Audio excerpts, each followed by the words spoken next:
This video will teach you how to make a graph, or charts as Google refers to them, out of data in a Google Sheets spreadsheet using the full desktop browser version.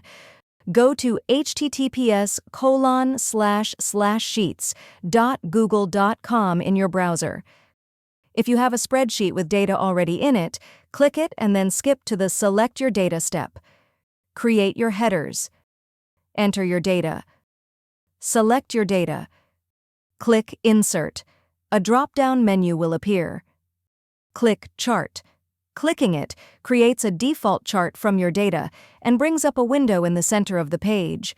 You'll also see a chart editor window open on the right side of the page.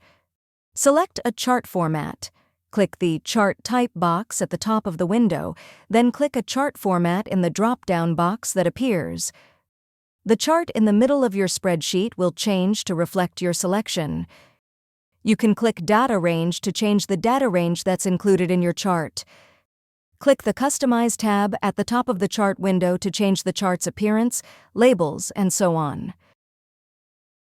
If you found this video helpful, please click the like button and subscribe to our channel for even more helpful tutorials.